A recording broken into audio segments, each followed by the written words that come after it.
Estamos rodeados de asombrosas obras de ingeniería. Hitos extraordinarios que han ido superando los límites de lo posible. Sin ingeniería no existiría el mundo moderno. Ciudades gigantescas, estructuras asombrosas y sofisticados inventos. La ingeniería es la clave para que nuestros sueños se hagan realidad. Para alcanzar esta altura, la tecnología actual se basa en los avances realizados por los ingenieros de la antigüedad. Es asombroso cómo hicieron esto. ¿Cómo lograron construir a semejante escala?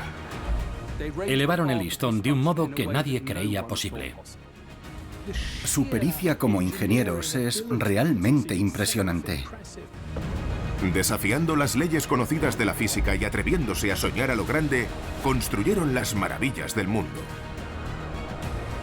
Desde gigantescas pirámides a sobrecogedores templos e imponentes fortalezas. Y lo hicieron con las herramientas más sencillas. Cuesta imaginar la habilidad que tenía esa gente para construir así. Ahora es posible descubrir los secretos de aquellos primeros ingenieros.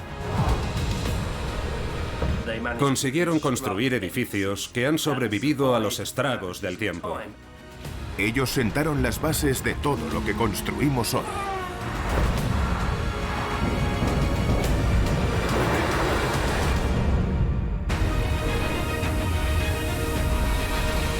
Ingeniería antigua, el auge de los castillos.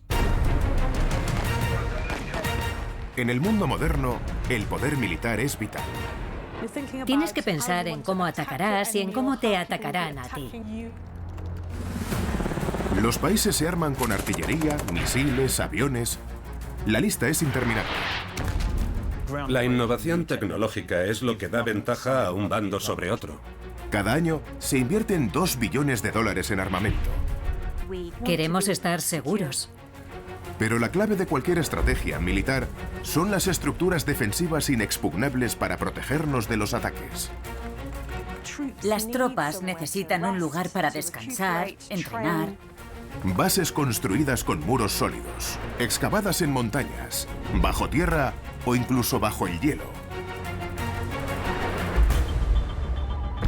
Pero estas fortalezas modernas no habrían sido posibles sin los avances de la ingeniería antigua, y en especial de la estructura defensiva más icónica de todos los tiempos. Esta es la historia del castillo.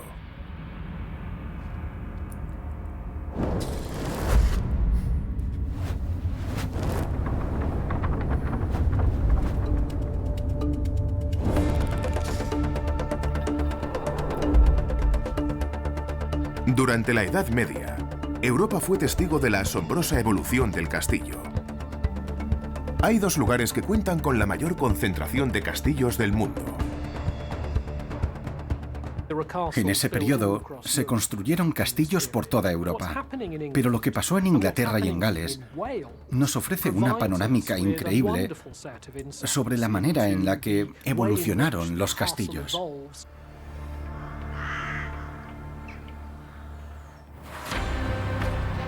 La conquista del inaccesible e irreductible Gales llegó en un momento en el que los castillos tenían un papel clave en la guerra. Los normandos, llegados de Francia, conquistaron toda Inglaterra con la ayuda de los castillos que construyeron por todo el país. El castillo fue un arma crucial en la ocupación normanda del siglo XI. Pero para controlar este territorio hostil, necesitaban un tipo de castillo completamente nuevo.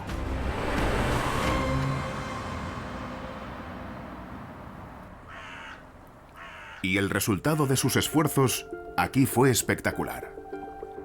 El castillo de Caerphilly, en el sur de Gales. Caerphilly es una obra maestra absoluta. Este bastión militar, enorme e inexpugnable, fue el último grito de la ingeniería medieval. Ofrecía un aspecto desalentador a los posibles atacantes. En el conjunto de Caerphilly hay muchos siglos de mejoras, muchos siglos de innovación que hacen un todo coherente. Lo que más llama la atención es el uso del agua para defender sus murallas, pero también su diseño concéntrico es un logro impresionante de la ingeniería. Tiene una superficie de 12 hectáreas, con muchas murallas, muchos fosos, lagos. Construyeron un castillo de grandes dimensiones. Puede que fuera el castillo más grande del mundo, pero desde luego fue el primer supercastillo. Caerphilly se encuentra en el Valle de Ramy, en el sur de Gales, y es el más grande del país. Lo construyeron a la velocidad del rayo. En Caerphilly trabajaron miles de obreros y no solo canteros. Es una obra maravillosa de la ingeniería. Contaba con sofisticadas defensas acuáticas y un ingenioso laberinto de muros concéntricos que terminaban en callejones de los que era imposible escapar. Es un ejemplo de cómo evolucionó la construcción de castillos, mejorando los puntos débiles que habían encontrado en otros más antiguos. Grandes torres circulares, atalayas imposibles de derribar y reservas de agua para resistir largos asedios. Caerphilly y otros grandes castillos del siglo XIII fueron diseñados de manera tan brillante que probablemente cualquier asalto sería infructuoso. Pero, ¿cómo pudieron los constructores y arquitectos medievales crear estas estructuras tan extraordinarias? El último de estos grandes castillos se construyó hace más de 500 años. Pero la influencia de estas imponentes fortalezas medievales y sus técnicas de construcción pioneras han influido en la arquitectura militar defensiva hasta el día de hoy.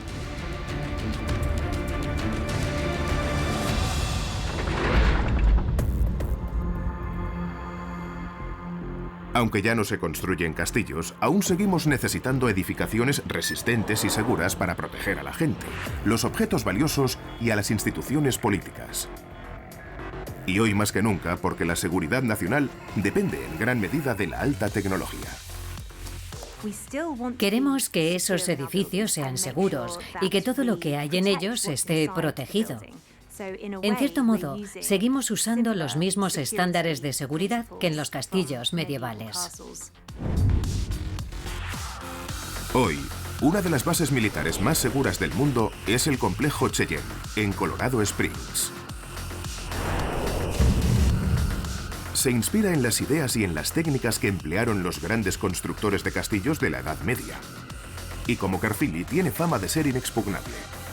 Fue diseñado para soportar todo tipo de ataques, incluso los de pulso electromagnético o nucleares. Este búnker gigante está construido bajo 600 metros de granito. Y es lo bastante resistente como para soportar un ataque nuclear, biológico o electromagnético. En Cheyenne, la influencia de los constructores medievales está por todas partes, empezando por la puerta de entrada. Los ingenieros medievales sabían que la puerta de entrada era crucial para su seguridad.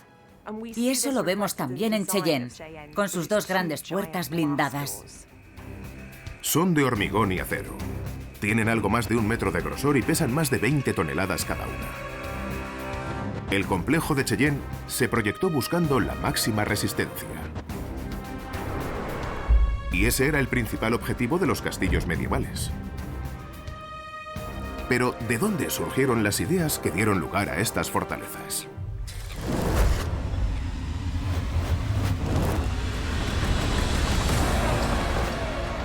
En el mundo antiguo, las primeras civilizaciones levantaban murallas defensivas para proteger pueblos, ciudades y territorios. La literatura antigua, desde la Biblia hasta la Guerra de Troya, nos ofrece vívidos relatos de ciudades bajo asedio. Y en la época clásica, los romanos se convirtieron en maestros de la construcción de fortificaciones mientras su imperio se extendía por Europa, África y Asia. Roma construyó una red de fortalezas y murallas para proteger al imperio de sus enemigos. El muro de Adriano, en el norte de Gran Bretaña, se extiende a lo largo de más de 110 kilómetros. Cuando los romanos invadieron Britania en el año 43, conquistaron territorios y construyeron caminos y fortalezas. Junto al muro de Adriano había fuertes, a una distancia de medio día de marcha entre ellos para que pudieran ayudarse si alguno de ellos era atacado. Los primeros fuertes eran de madera, y cuando la situación se calmó los sustituyeron por otros de piedra. Pero a mediados del siglo I, Roma fue atacada y tuvieron que abandonar Gran Bretaña para defender la capital del imperio. Gran Bretaña no volvería a ver murallas de esas dimensiones en muchos siglos, hasta que una nueva fuerza invasora erigió sus propias estructuras defensivas. Hay pistas de esos invasores en una obra de arte que representa una de las batallas más famosas de la historia.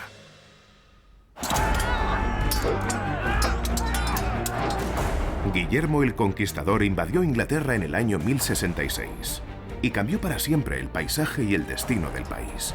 Para consolidar su poder, los normandos construyeron algo que nunca se había visto en estas tierras: castillos. El castillo fue la innovación más importante que los normandos trajeron a Inglaterra.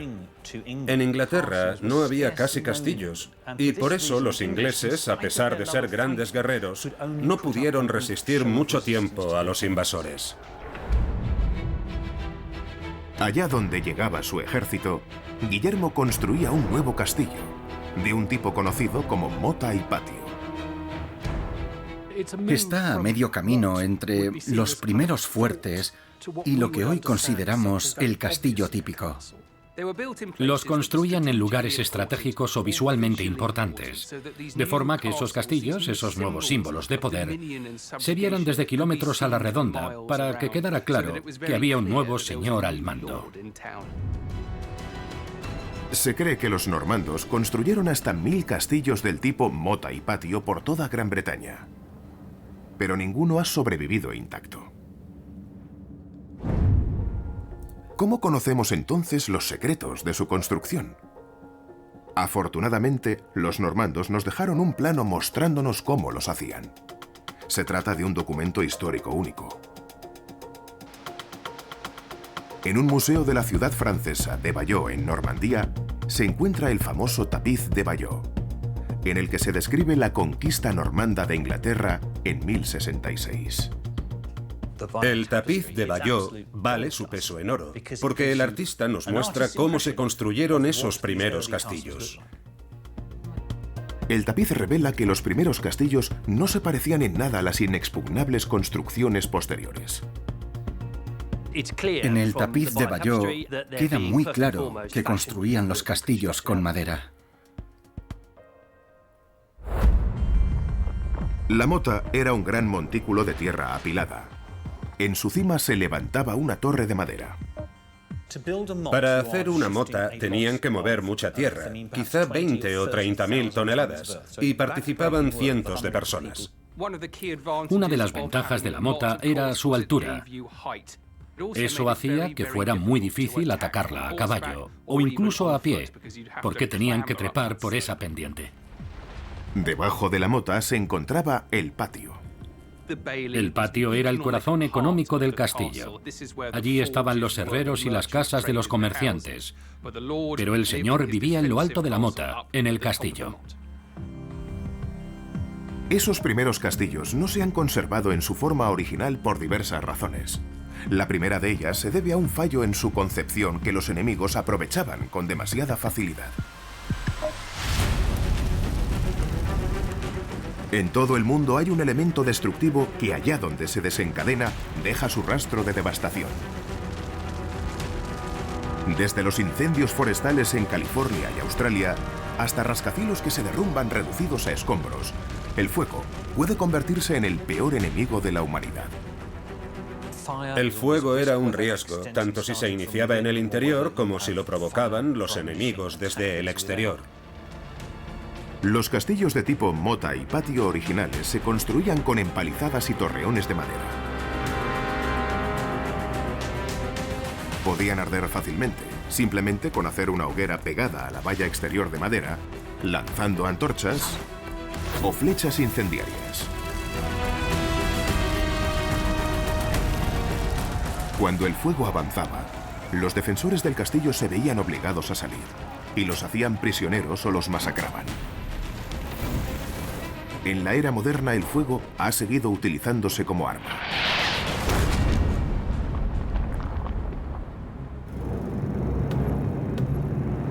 Durante la Segunda Guerra Mundial, se lanzaban bombas incendiarias sobre objetivos enemigos, provocando incendios a gran escala en las ciudades. Las bombas incendiarias contenían termita, una mezcla de polvo de aluminio y óxido de hierro, que alcanza una temperatura muy elevada. Para iniciarlo, usaban tiras de magnesio, que es altamente inflamable. Y también añadían sustancias como el aceite o la brea, que ardían rápidamente y propagaban el fuego. La Luftwaffe alemana lanzó bombas incendiarias sobre Londres durante la Segunda Guerra Mundial. Y las fuerzas aéreas aliadas también lo hicieron en Dresde y Tokio. Las bombas incendiarias destruyen áreas muy extensas y pueden cambiar el aspecto de una ciudad en cuestión de segundos. Cuando caen por millares, no tienes a dónde huir ni dónde esconderte. El fuego tenía el mismo efecto devastador en un castillo medieval de madera. Los ingenieros tuvieron que desarrollar estructuras más fuertes y duraderas, y lo más importante, resistentes al fuego. De modo que mejoraron las técnicas y utilizaron un nuevo material: la piedra. Los primeros ejemplos se construyeron como una demostración de poder y también con fines militares. Los castillos demostraban que los normandos habían venido para quedarse, que su invasión era permanente. Tenían que causar asombro e impresionar, parecer invencibles y aguantar el paso del tiempo. Guillermo el Conquistador marcó el camino con uno de los castillos más espectaculares que jamás se han construido.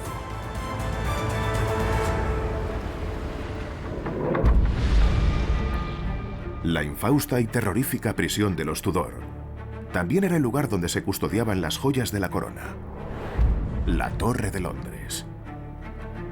La Torre Blanca es la torre más famosa del mundo. No se había construido nada de esas dimensiones en Gran Bretaña desde los romanos. La Torre Blanca era algo completamente diferente, porque se hizo con piedra importada de Normandía. Guillermo mandó construirla junto al Támesis, dominando la ciudad, para que los londinenses supieran que él era su nuevo rey. Si remontas el Támesis y llegas a Londres por primera vez, ahí está. Es como si dijera: yo soy el rey, soy el poder.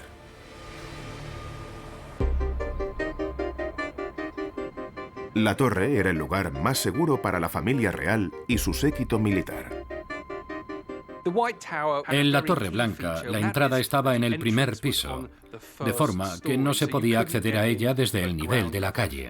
Sus muros son inmensos. Era inexpugnable. A diferencia del típico complejo palaciego formado por diferentes edificios, aquí, por razones de seguridad, la sala del trono, la capilla y las alcobas estaban en diferentes plantas. Guillermo nunca vio la torre en todo su esplendor, ya que no se terminó hasta el 1100, 13 años después de su muerte. Pero esta fortaleza tendría un papel central en la historia de Inglaterra. Un lugar misterioso y tristemente famoso por sus muertes violentas. Dos de las esposas de Enrique VIII fueron ejecutadas en la torre, y Guy Fawkes fue encarcelado en ella tras intentar volar el Parlamento. Dicen que Ricardo III mandó asesinar a sus dos sobrinos y emparedar sus cadáveres en la torre. Y en 1861, un ladrón intentó robar las joyas de la corona. Durante siglos, la torre a orillas del Támesis ha sido un símbolo de poder. Hoy, los ricos y poderosos siguen erigiendo edificios altos o grandiosos para impresionar. Construido para conmemorar a la dinastía Kim, el Estadio Rungrado de Corea del Norte es el más grande del mundo. Durante siglos, los países han competido por tener el edificio más alto del planeta. En el año 2009, con sus 828 metros de altura, el Burj Khalifa conquistó la corona para los Emiratos Árabes Unidos.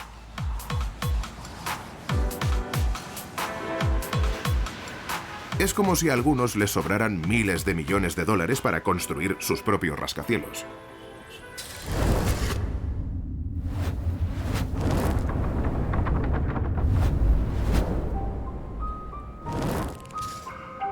En la Inglaterra medieval, La torre de piedra de Guillermo el Conquistador fue la primera de su estilo. Pero un nuevo proyecto llevaría el concepto del castillo y las técnicas para su construcción a un nivel completamente nuevo. El castillo de Rochester se encuentra a orillas del río Medway, en el condado inglés de Kent. Se construyó con algunos elementos innovadores para defenderse de cualquier ataque nacional o extranjero. Aún hoy son visibles las huellas de los daños infligidos en sus muros.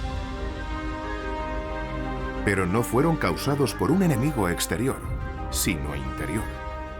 El castillo de Rochester es único por dos razones. Para empezar, fue la primera torre de 4 pisos que había en el país, así que era más alta que cualquier otra. Y en segundo lugar, por la aparición de la barbacana.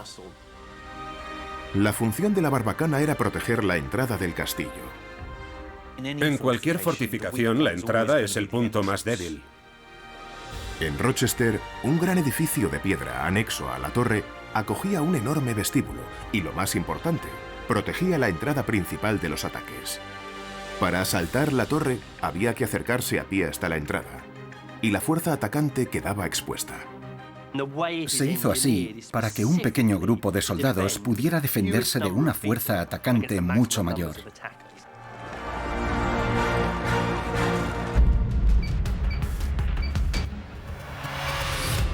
La seguridad de los accesos ha seguido evolucionando hasta nuestros días.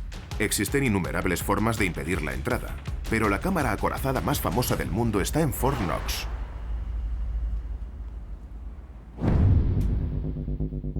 En Fort Knox, Kentucky, se guardan las reservas de oro de Estados Unidos.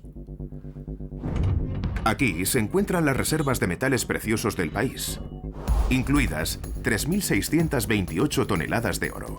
La expresión "es como intentar entrar en Fort Knox" indica su altísimo nivel de seguridad. Es, sin lugar a dudas, un lugar al que es prácticamente imposible acceder. Para entrar en Fort Knox hay que atravesar 4 barreras perimetrales, sortear a guardias armados y un sistema de seguridad electrónico de última generación. El edificio parece inexpugnable. Es de granito y está reforzado con hormigón y acero para resistir cualquier tipo de ataque. Y por si acaso, la tecnología digital es la última barrera. Los códigos de seguridad están repartidos entre varias personas, así que es muy difícil acceder al edificio. Hasta ahora nadie lo ha intentado siquiera.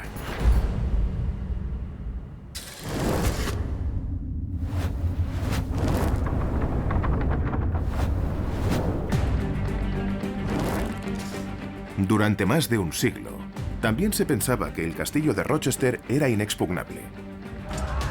Pero en 1215, un grupo de rebeldes se hizo con el control de este bastión militar clave.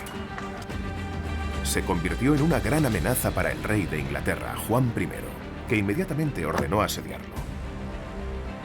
Estaba decidido a asaltar el castillo y lo intentó de todas las formas posibles durante 7 semanas.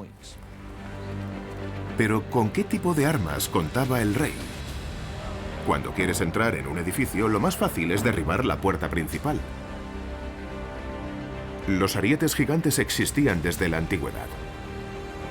Los asirios ya usaban sofisticados arietes en el siglo IX a.C. El ariete es un arma muy interesante. La idea es que cuando aplicas mucha fuerza sobre un espacio pequeño, la presión que ejerces es muy alta. En teoría, una presión tan intensa podría derribar incluso los muros más resistentes. Pero la entrada al castillo de Rochester se encontraba en el primer piso, protegida por una barbacana, pesadas puertas y rejas. De modo que resultaba del todo imposible maniobrar con un ariete grande cerca de la puerta. Por eso, para poner fin al asedio, el rey Juan I ordenó utilizar una nueva arma: el trabuquete. Los principios de ingeniería que hay detrás del trabuquete son los mismos que los de la catapulta. El trabuquete utiliza la energía de un contrapeso para lanzar un proyectil. Por ejemplo, una gran roca en la eslinga que cuelga del brazo. El contrapeso se eleva en el aire y se amartilla con un pasador. Cuando se retira el pasador, el contrapeso cae de inmediato y el brazo gira bruscamente, lanzando la piedra en el aire a cientos de metros contra el objetivo.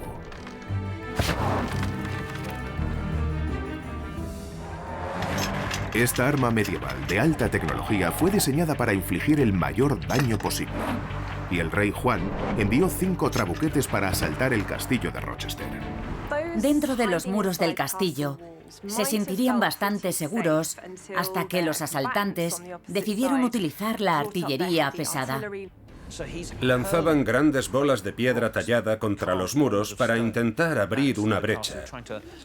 Esas 5 máquinas bombardearon los muros del castillo día y noche. A pesar de ser las armas más avanzadas de su época, los trabuquetes del rey no consiguieron hacer mella en los resistentes muros de piedra, ni en el ánimo de los rebeldes, y el asedio continuó. En el mundo moderno, la carrera armamentística y tecnológica es interminable. Pero ante cada arma nueva se crea una réplica defensiva que a su vez impulsará la búsqueda de armas más potentes. A medida que se construyen nuevos centros subterráneos de mando cada vez más seguros, se desarrolla una nueva generación de armamento para atacarlos. Los destructores de búnkeres son proyectiles que pueden alcanzar grandes profundidades o atravesar decenas de metros de hormigón armado antes de explotar y provocar la devastación más absoluta.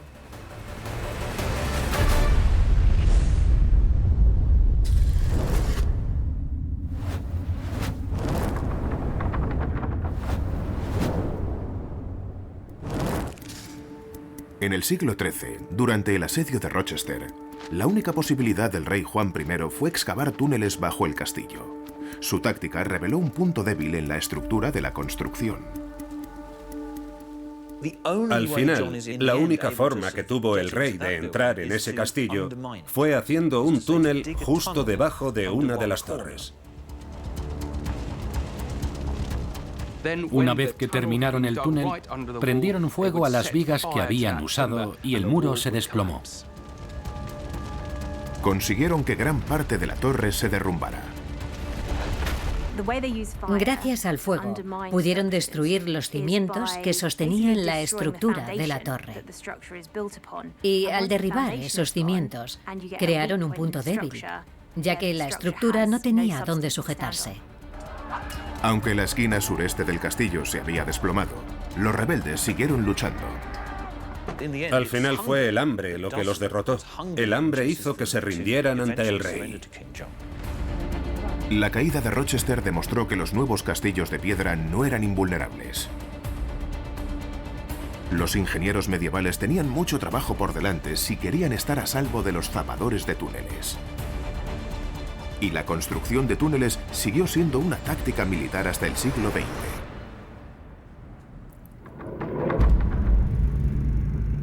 De hecho, tuvo un papel muy importante en algunas de las campañas militares más sangrientas de la era moderna. Durante la Segunda Guerra Mundial, en la isla de Iwo Jima, en el Pacífico, los soldados japoneses excavaron túneles de más de 25 kilómetros para atacar o defenderse de las fuerzas estadounidenses. También en la Guerra de Vietnam, en los años 60 y 70, se usaron los túneles con gran éxito. El Vietcong construyó una extensa red de túneles a unos 6 metros de profundidad y recorrían kilómetros por esos túneles para realizar tareas de vigilancia, colocar trampas o lanzar ataques sorpresa. Después, desaparecían bajo tierra para ponerse a salvo. La construcción de túneles es una táctica militar con resultados probados.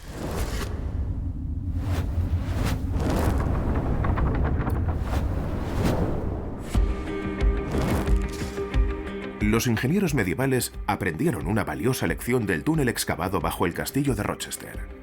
Cuando reconstruyeron la fortaleza, incorporaron un elemento nuevo. Sustituyeron la torre cuadrada por una redonda. Las torres circulares son estructuralmente más fuertes que las cuadradas. Tienen menos puntos débiles. Cuando un proyectil golpea la esquina o el borde de una torre cuadrada, la puede derribar fácilmente. Pero si la torre es circular, es más probable que rebote sin causar daños. Las torres circulares demostraron ser un avance revolucionario para la seguridad de los castillos. Y sus ventajas no solo eran estructurales. Las torres redondas ofrecían a los arqueros un campo de visión mucho más amplio, eliminando los puntos ciegos que creaban las esquinas de 90 grados de las torres de vigilancia cuadradas.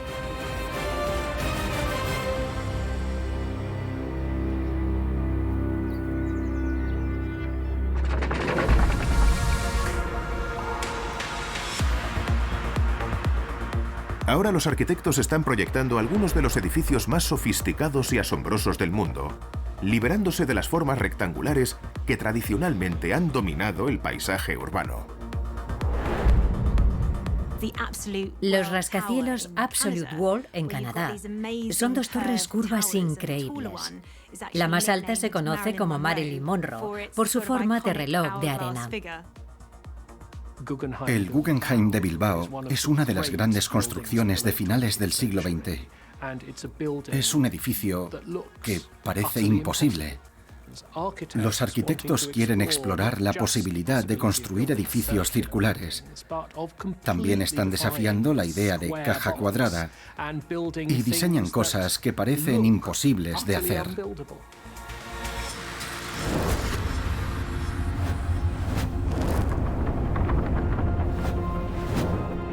En la época en la que se construyeron las torres circulares de Rochester, además se mejoraron otros elementos de los castillos gracias a lo que habían visto lejos de los campos de batalla de Inglaterra. Desde su aparición en Oriente Medio en el siglo VII, el Islam se extendió hasta la India, el norte de África y el sur de Europa occidental. Pero en el siglo XI, los señores feudales se embarcaron en las cruzadas para recuperar Tierra Santa. Y allí construyeron nuevas fortalezas de enormes dimensiones. Uno de los castillos más importantes de los cruzados aún sigue en pie, a 40 kilómetros al oeste de la ciudad siria de Homs, cerca de la frontera del Líbano.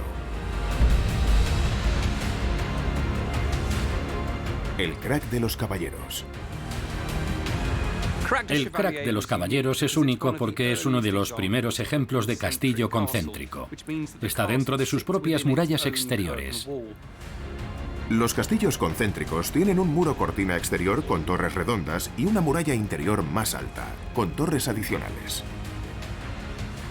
La idea era que esa muralla interior protegiera la parte superior del muro exterior y que las dos murallas fueran en su mayor parte paralelas. Gracias a su diseño concéntrico, podían defender el perímetro exterior desde el interior y refugiarse dentro del castillo cuando era necesario. La muralla dentro del muro, como en el Crac de los Caballeros, no solo fue relevante en el mundo medieval. Es un concepto que se ha usado para mantener a raya a los invasores. Y a veces, para proteger a la población, incluso en la era moderna.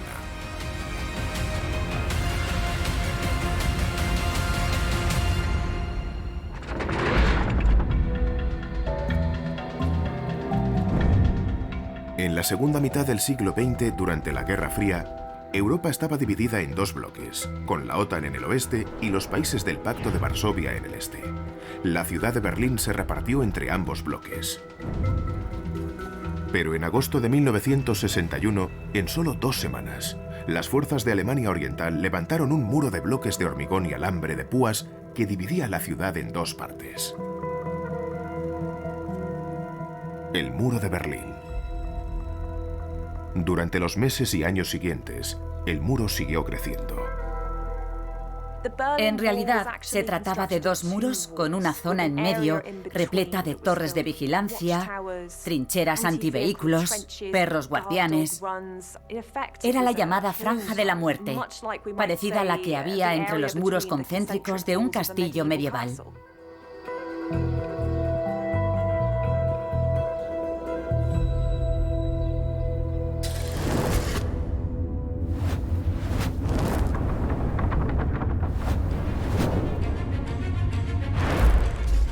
El castillo medieval del Crac de los Caballeros también escondía algunos trucos defensivos.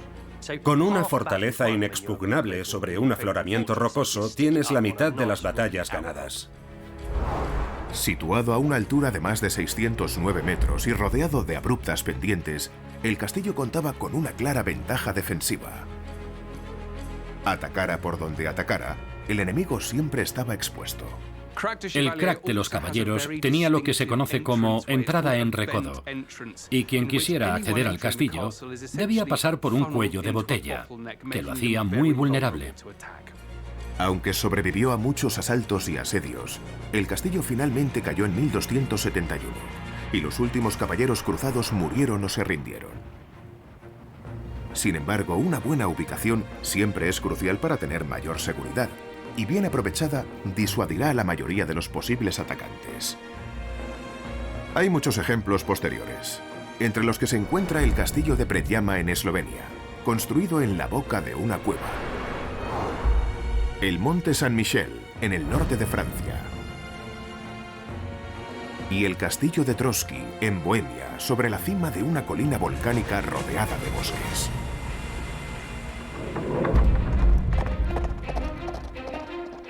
Las técnicas arquitectónicas que se emplearon en las cruzadas llegaron a Europa cuando regresaron los soldados. Es como si Tierra Santa fuera un laboratorio de construcción de castillos. A finales del siglo XII, la idea de construir dos murallas defensivas concéntricas llegó al norte de Europa. El castillo de Dover también es conocido como la llave de Inglaterra. Construido por Enrique II, fue la fortaleza más costosa y mejor defendida del reino. El castillo de Dover era una torre inmensa protegida por un muro cortina con torres adosadas. Lo más llamativo del castillo de Dover es su inexpugnable puerta de entrada. En el corazón del castillo hay una torre del homenaje gigante con muros de hasta 6 metros de grosor. El muro exterior contaba con 14 torres rectangulares, colocadas sobre plintos, así como una torre con plataformas de tiro y numerosas aspilleras para los arqueros y ballesteros. Se cree que la ballesta había llegado poco antes a Inglaterra y se usó en la batalla de Hastings. Aunque no era muy útil en el campo de batalla, se hizo esencial para defender los castillos. Las ballestas eran probablemente las armas más importantes durante un asedio porque eran letales. Podían derribar a un caballero bien armado gracias a su alcance y poder de penetración. Con un arco, básicamente tienes que utilizar tu fuerza para tensar la cuerda. Pero con la ballesta puedes cargar la flecha y esperar el mejor momento para apretar el gatillo y lanzar la flecha. La defensa del castillo de Dover dependía de la pericia de los ballesteros, que protegidos por las estrechas saeteras, disparaban a cualquier enemigo que se acercara.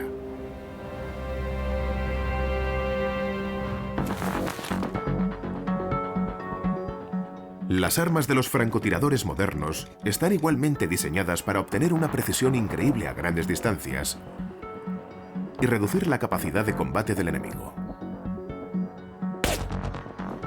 La precisión de los francotiradores es increíble. En una zona de conflicto pueden permanecer ocultos e inmóviles. Son silenciosos y no avisan. De repente disparan y el camarada que está a tu lado cae.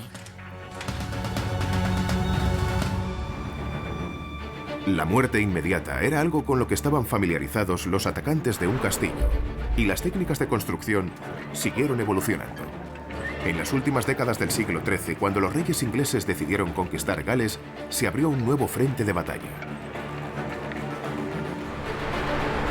Era la oportunidad de poner en práctica las técnicas de ingeniería desarrolladas en los últimos 150 años y crear el supercastillo definitivo.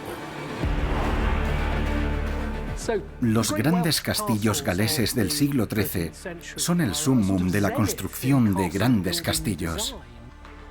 Gales es famoso por tener más castillos por kilómetro cuadrado que cualquier otra región de Europa. Durante el reinado de Enrique III, el conde Gilbert de Clare era uno de los hombres más poderosos y ambiciosos del país. Su misión era impedir que el sur de Gales cayera en manos del príncipe galés conocido como Suelín, el último rey, que controlaba la mayor parte de Gales. De Clare decidió que la clave para controlar militarmente la región era construir un castillo gigante. Sería un tipo de estructura completamente nueva, que estaría en el Valle de Rami, en un pueblo llamado Caerphilly.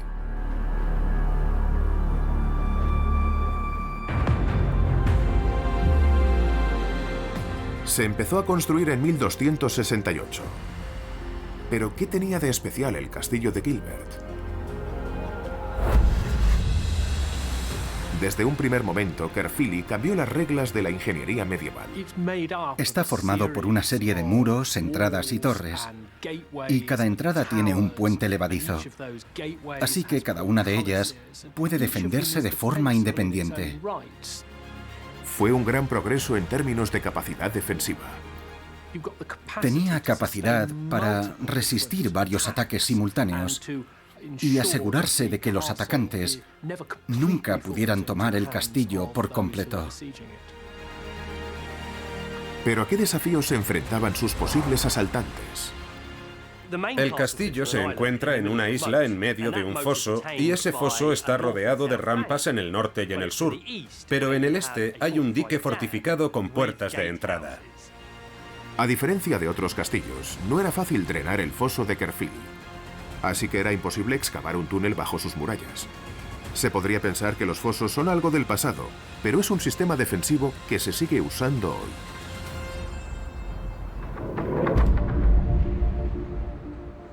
El foso es un mecanismo de seguridad tan eficaz que incluso en la Embajada de Estados Unidos en Londres, con su diseño de vanguardia, hay un foso. La Embajada es el primer edificio moderno en el centro de Londres que cuenta con un foso. Diseñado a prueba de ataques terroristas, se dice que tiene 2,5 metros de profundidad y que es lo bastante ancho como para impedir que un vehículo bomba pueda alcanzar el edificio. Al estar totalmente rodeado por un foso, ¿los atacantes podían atravesar las murallas de Caerphilly de algún modo? Las dimensiones de su mampostería, sus muros dentro de muros, torres por doquier y sus 7 puertas de entrada lo convertían en una fortaleza que era prácticamente inexpugnable. Creo que solo un loco se atrevería a asaltar Caerphilly. El primer objetivo del castillo era enviar este mensaje al enemigo: ni lo intentes.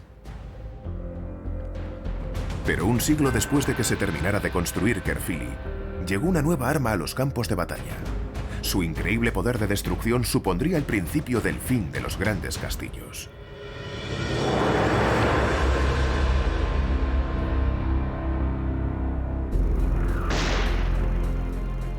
A lo largo de la historia, la invención de nuevas formas de matar o de destruir ha cambiado el curso de las guerras. En mayo de 1945, con la rendición de las fuerzas alemanas, la Segunda Guerra Mundial llegaba a su fin en Europa. Sin embargo, en el Pacífico continuaba la guerra contra Japón. Pero estaba a punto de aparecer uno de los avances de la ingeniería más mortíferos de la historia. El Proyecto Manhattan, su nombre en clave, era un plan secreto liderado por los estadounidenses para desarrollar armas atómicas. Y en agosto de 1945, el poder devastador de esta nueva tecnología fue evidente cuando lanzaron 2 bombas sobre Hiroshima y Nagasaki. Pocos días después, Japón se rindió.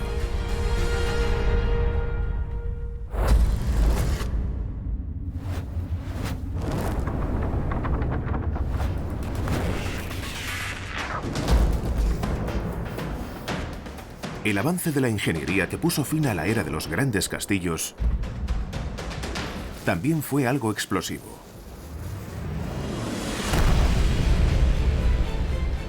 La aparición del cañón cambió radicalmente el papel del castillo, porque las murallas ya no eran rival ante los disparos de los cañones. Los cañones eran muy eficaces porque tenían más potencia y además se podía dirigir su carga con mayor exactitud. Por tanto, tenían gran potencia destructiva y causaban daños con mucha más precisión. El cañón era un tubo de metal resistente cerrado en uno de sus extremos, con un pequeño orificio para prender fuego a un barril de pólvora. Se colocaba la carga de pólvora en el fondo del tubo y luego se insertaba un proyectil de forma que la pólvora y la bola quedaban presionadas en el extremo.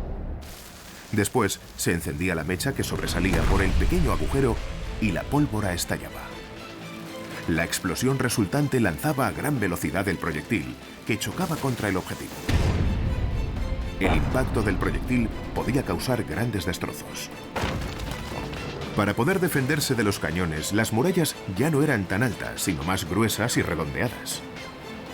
Muchas se construían con tierra y se reforzaban con piedra para absorber mejor el impacto de los proyectiles. Pero los castillos dejaron de ser los refugios seguros que habían sido hasta entonces. A partir del siglo XV, la arquitectura y la función de los castillos comenzaron a cambiar. Y eso, en parte, se debió a que la tecnología militar también había cambiado. Cada vez resultaba más y más difícil defender los castillos de esas nuevas armas. Poco a poco, los castillos pasaron de ser estructuras militares defensivas a símbolos de poder, pompa y circunstancia. Los avances de la ingeniería se centraron entonces en mejorar la arquitectura, su habitabilidad y comodidad. El castillo evolucionó hasta convertirse en una mansión señorial o en un palacio real, en edificios que, obviamente, asociamos mucho más con la vida cortesana o aristocrática. Grandes castillos antiguos, como el famoso Castillo de Praga, se convirtieron en sedes de gobierno o en residencias reales, como Windsor. Incluso hoy en día, los multimillonarios disfrutan construyendo castillos, a veces en clave irónica. Lamentablemente, la guerra no es algo del pasado. La defensa de los ciudadanos, de la propiedad y de las naciones sigue siendo vital. Y ahora la guerra cada vez está más cerca. La guerra ya no se limita a un campo de batalla lejano. Está a nuestro alrededor. Vivimos en la era de las guerras digitales. Los frentes de batalla ahora también están en el ciberespacio, y la necesidad de protegerse sigue siendo tan importante como hace siglos. En la era digital, los recursos más valiosos son los datos y la información. Los antivirus de nuestros ordenadores en realidad son como el muro cortina de un castillo medieval. Y al igual que ocurría en la época medieval, constantemente hay ataques e intentos de robar lo que hay detrás de ese muro.